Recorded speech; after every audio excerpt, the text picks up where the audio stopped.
Well, this place seems more appropriate for our channel's specific creatures. Yeah, plus I heard there's a bunch of other stuff. Like what? Woolly mammoths and stegodons? Yeah, I think we should go in. Yeah!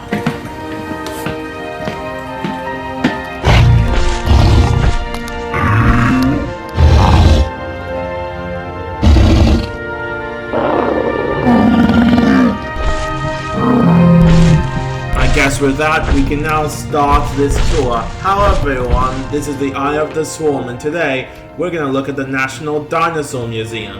And we'll start off with Camptosaurus. This Jurassic herbivore is basically a hadrosaur before hadrosaurs really took off. It's a bit bigger than its smaller relative Dinosaurus.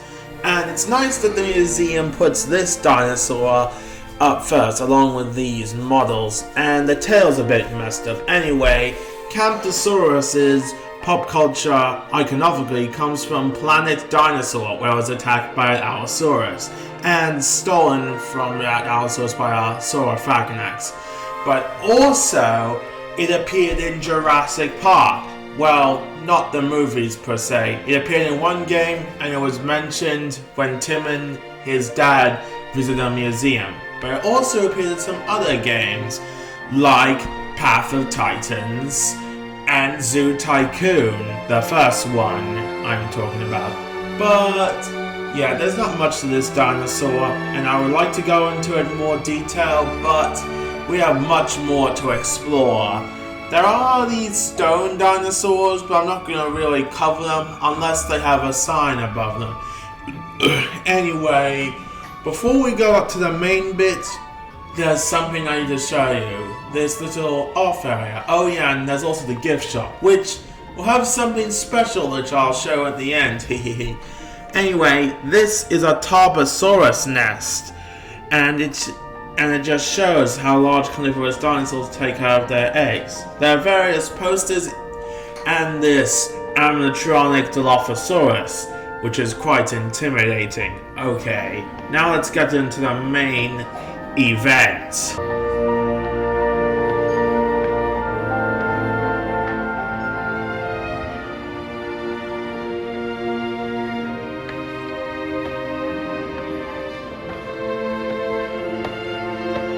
Okay, we're finally up the stairs, and as you can see, there's a nice variety of things.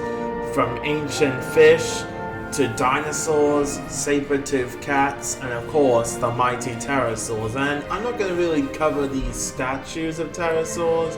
However, let's start off with these fish. This first exhibit has a variety of sea creatures. Unfortunately, I cannot cover the last one, but I can cover everything else, starting with the horseshoe crab.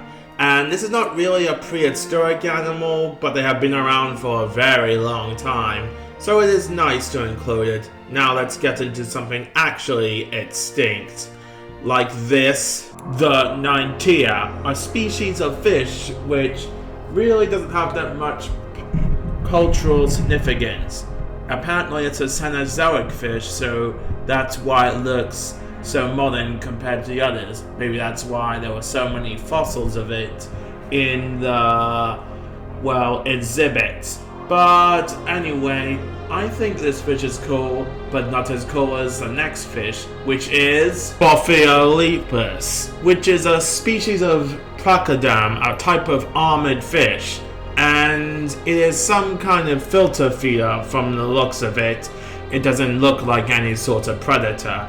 And it is quite famous, apparently, not only being a relative to Donkeyosaurus, but also appearing in Ponyo, which has an amazing animated design, and chased by sea monsters. I cannot do the other fish, unfortunately.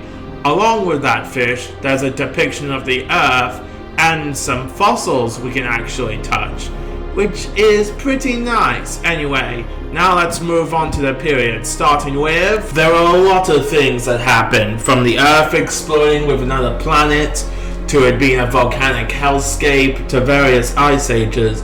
but there was very primitive life at the end of the pre-Cambrian era.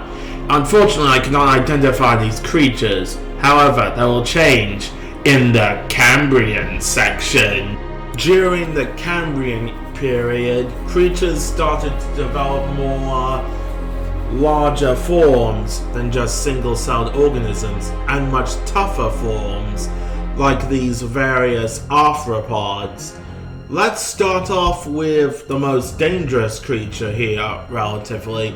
Earth's first apex predator, and the beast that was shown enjoying trilobites and walking with monsters, the mighty Anomalocaris. Yeah, this is not really what you expect from an Anomalocaris fossil, but it's still pretty nice. Turns out this creature is an ancient relative of shrimp of all things.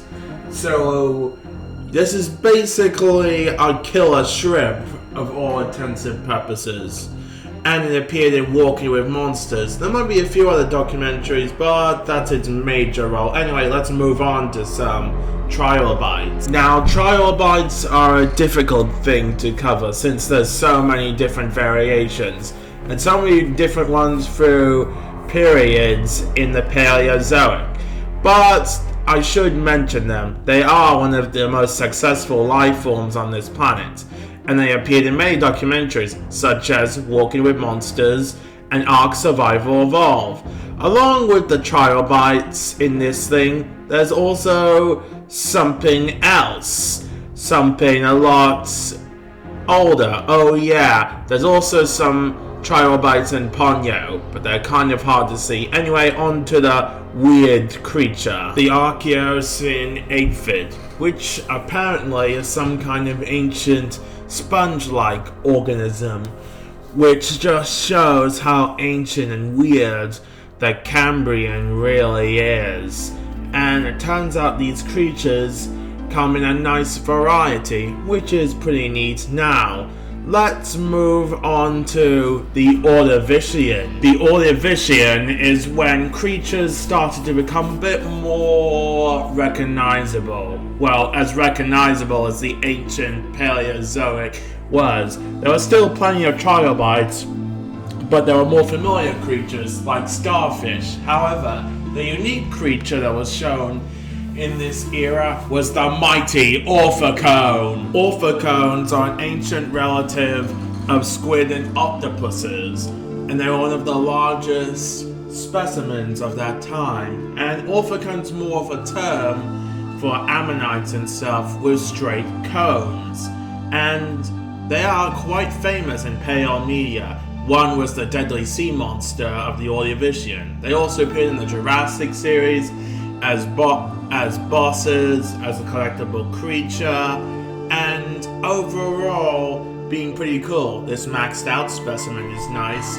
But anyway, before we go on to the next bunch of eras, let's have a look at some other things. That giant trilobite's nice, but we should focus not only on this Jurassic Park velociraptor, but the amphibian Patriarchosaurus, or whatever it is called. It is a large amphibian from the Triassic period, which is appropriate for where it's next to, and I think it is pretty unique to look at. And next to it is the mighty Plateosaurus, a pretty well-famous prosauropod, which appeared in several documentaries, most famously at Walking with Dinosaur, which shows the rise of the great dinosaurs. And surprisingly enough, this is not the only form this creature appears in. Here's in a mobile game that I managed to find, and of course the Arena Spectacular. But Plateosaurus has appeared more. I did not know this was it in Fantasia. And in more modern works, here's life on our planet. And I think it's pretty good. It also appeared in the Jurassic series, like the Game Boy Lost World game, Jurassic Park 3 Builder, and Jurassic World Alive. So yeah, it was pretty cool.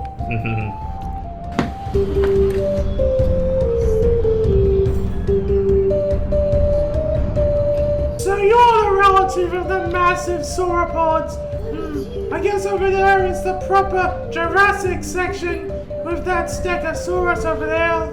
Indeed, you're correct. This Stegosaurus skeleton is quite nice, and I especially like the models of other Stegosauruses, making a little Stegosaurus family. And no, they do not have two brains. In fact, this Stegosaurus is missing the important armored on the neck. It has many appearances. In the Jurassic Park series, it appeared both as a physical creature in the Lost World Jurassic Park and in the first Jurassic Park book. That was what the Triceratops was for. And in King Kong, we had both the original Stegosaurus that the crew shot and this purple Stegosaurus from that King Kong TV show. I wish I could be making that up, but no, that's where this Stegosaurus has come from. And while I would like to cover even more, Stegosaurus is just a too famous animal, and I cannot talk about him for the rest of this video, because if we do that, it would probably be an hour long. And I like to keep these things around 20 minutes, or 22 minutes at the top.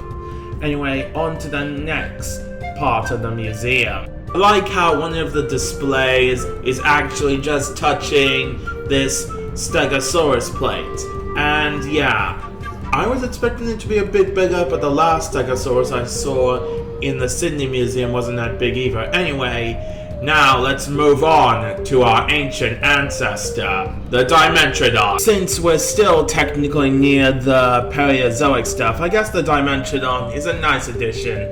Though I don't know if this skeleton is exactly accurate, but still, it is pretty cool to see our ancient relative, and this is like the cool grandpa of all the ancient ancestors. And yeah, like the Stegosaurus, I'm not gonna go through all of the things since Dimetrodon has appeared in so much stuff, but I should mention its two most important roles, at least to my opinion, of where this creature has appeared in. Those being Walking with Monsters and Jurassic World Dominion. Pretty cool. Okay, on to the next display. This section has some very exquisite preserved fossils of various aquatic life forms, and it's pretty neat. And as much as I want to go into extreme detail of all these creatures, unfortunately this video is a bit long, so I'm just going to give some brief mentions of each creatures.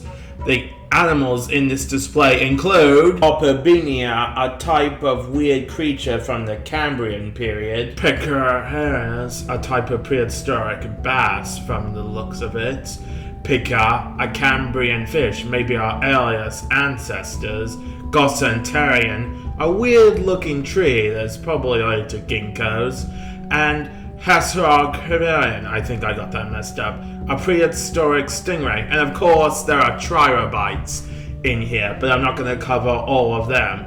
Now let's move on to the Silurian. During the Silurian, the mighty sea scorpions made their appearance. Well, technically speaking, they appeared in the Ordovician, but they made their great ascension during this time, and there was a lot of variations in that period, and there are multiple species, and this video is long enough, so I'm not going to cover all of them. There's also some orthocones and starfish in there. In fact, there's this nice orthocone fossil thing, which is very nice. Now let's get into the Devonian, when armored fish started to appear, and the first amphibians. In fact, there's also ammonites in here, which are a pretty nice addition as well.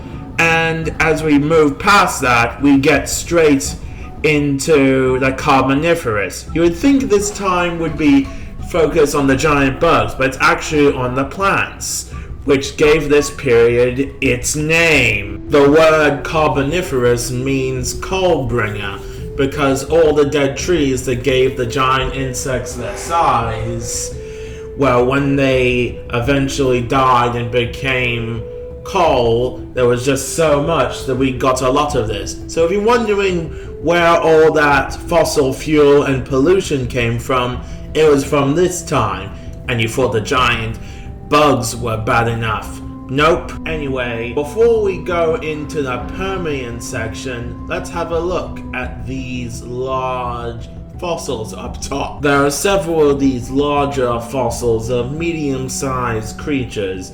Here we have a large amphibian, I think that is, and ichthyosaur, and these are pretty cool. Now, on to the Permian creatures, and, well, there's a decent amount of them, but I'm going to mainly talk about that being Diplocaulus, the boomerang-shaped headed amphibian, and it is quite famous. And also a favorite food of Dimetrodons, but I'm not going to cover all its appearances, but it did appear in Jurassic World Evolution. After the Great Dying comes the Triassic, the age of dinosaurs, and there's a decent amount of creatures, including a Plateosaurus head and a Herrerasaurus head.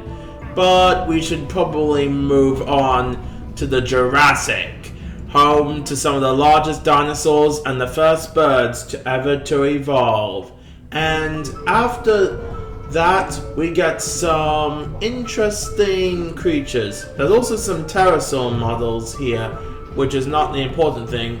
Here we have an actual evolutionary line of different dinosaurs and other creatures. And here, what I like to call this is the Hall of Paleontology. And here we have a Camarasaurus skeleton. Pretty young one, in fact. Camarasaurus is pretty famous, not as famous as Brachiosaurus or Apatosaurus, but it's pretty close. In fact, this skeleton appeared in When Dinosaurs Roamed America, which was a pretty good showcase of this dinosaur, but it also appeared in the Jurassic series. Here are a few examples, and I would go into more, but this video is starting to get a bit long. Anyway, here we have various fossils and ways how paleontologists bring back various creatures in the museum. There's also many displays, including this fossil of an Allosaurus, I think this is. There's even a bone straight from an Apatosaurus. Another species that I would like to go into more detail, but I can't. All I'll say is a Brontosaurus is now canon, but it's in a new form. Anyway, now before we go into the next section, there's these nice bits showing the Paleozoic, I don't know how to say it, era thing. And along with its T-Rex skull, we have the Wall of Fame of various paleontologists all around the world, and just some other random dinosaur bones, which are pretty cool. Anyway, now let's move on to the next bit of the exhibit. And also there's this little screen. Anyway, now we enter the aquatic region, filled with Doncreostrix, several ammonites, and even a mighty mosasaur, which you would remember it from the Jurassic Park series, which it appeared multiple times in video games, Lego sets, and the newest movies. It also appeared in C-Rex and a few other documentaries, but we should really get back to the tour, which we'll discuss. The next creature is Megalodon, the monster shark. Well, those are some impressive jaws. I kinda wish I could have that to help me. Yeah, Prydak, you'll never get as impressive a jaws as the mighty Megalodon, or as famous, since it appeared in several films and books. In fact, the Meg series is quite popular, even though the movies are highly inaccurate to the books and paleontology. Now, I have reached the point where we're probably not going to show much else, but I will mention other things, like the coelacanths. There's an ichthyosaur skeleton, both as a model and as a physical creature, along with this impressive Archelon skeleton. It is one of the largest sea turtles ever to be discovered, and it is quite famous. I would go into more detail in my special thing in the end, which will be probably mentioned a few more times in this video. Now, some other creatures after this Megalodon jaws, which are pretty cool. we have some smaller fish from both the ocean and freshwater habitats. And we have everything from squids, horseshoe crabs, ammonites, and even some stingrays, which are all pretty cool. And after all this aquatic fun, we enter into what I call the Australian Dinosaur Hall, where so many dinosaurs from the down right under are found. From Metabosaurus to Oceanava and several others. Even some unique creatures no one has ever heard of. After this, we enter the Cretaceous Hall, where we see this Centrosaurus, which is a type of ceratopsian, and apparently this skeleton of this dinosaur has no horns, and it has been many appearances in pop culture. There are also other ceratopsians shown here, which include these ones. I think that's a Pachyrhinosaurus and Zernoceratops, or whatever it's called, as well as several crocodilian heads, including the mighty Deinosuchus, one of the largest crocodilians of all time. And I know this picture's blurry, but I didn't have much time. And over here, we have some more Cretaceous era dinosaurs, and even a special Cretaceous area. This one shows various species, from Pachycephalosaurs to Venezinosaurus itself.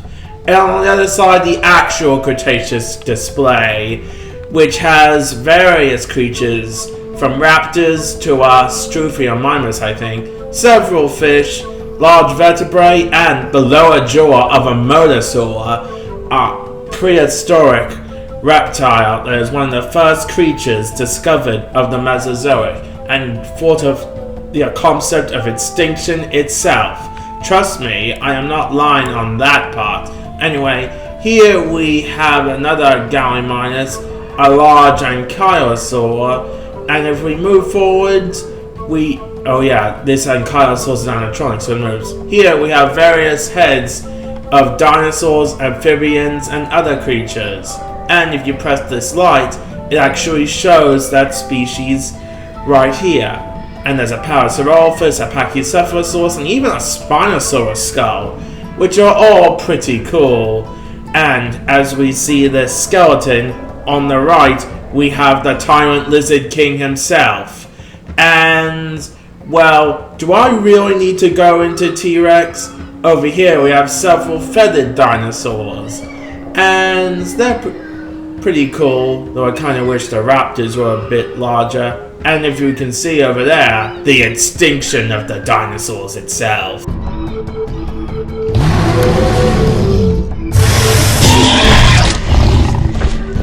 I actually like this little bit showing the extinction, but after the great extinctions came the age of mammals.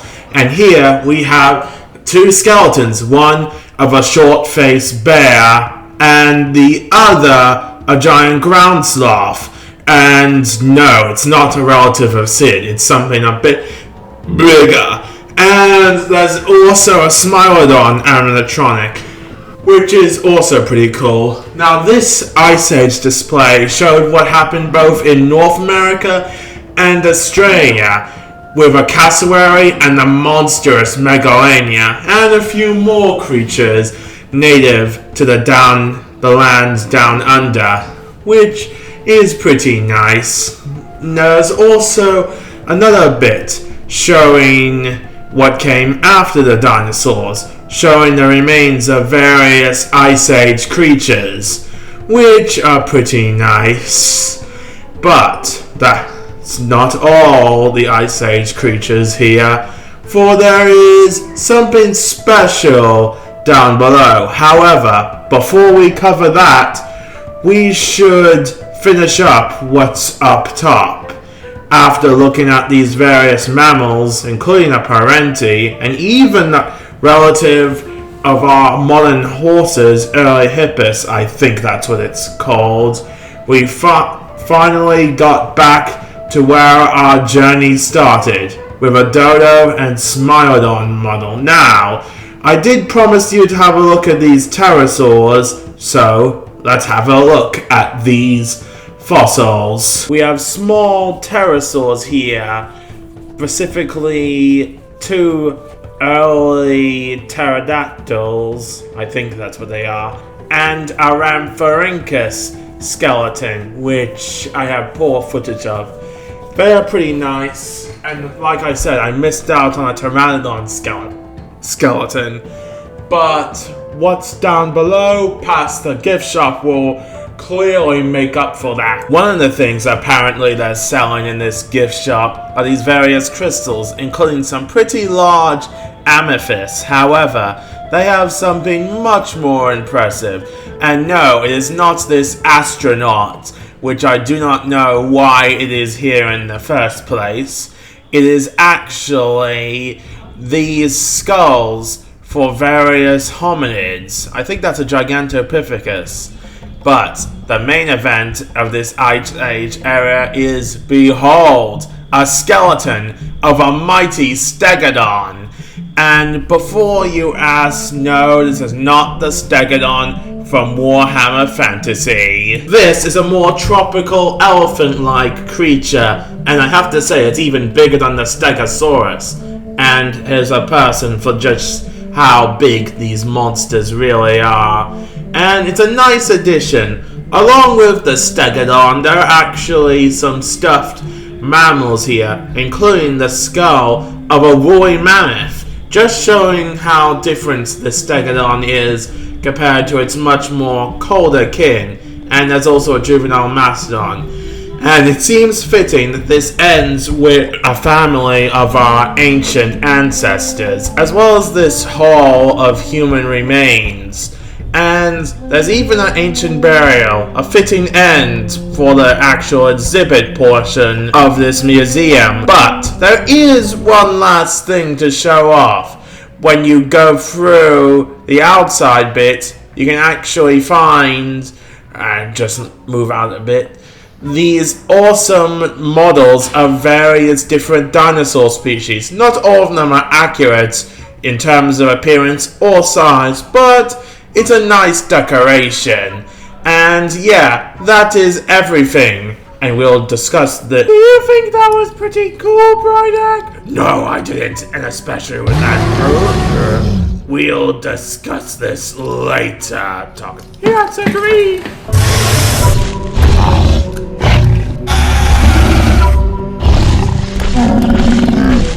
Maybe we'll see more prehistoric creatures in the future. Maybe, and maybe some other stuff. Now, I got something to show you now. I am changing up my voting system for the games I'm going to play for my playlist. Originally, I had it at 100 votes. However, that is too long. So, I'm going to change it to 11 votes. And hopefully, that will be much quicker. As for what is happening now, I'm going to make a playlist. Click the Hydralus to see my museum playlist. And click the Zerg link to see my main Jurassic series. I hope this will be a good workaround. But for now, like, comment, and subscribe. And hopefully, I can get that playthrough series I wanted to do. But anyway, bye! And the next episode of Jurassic Nova might take a while.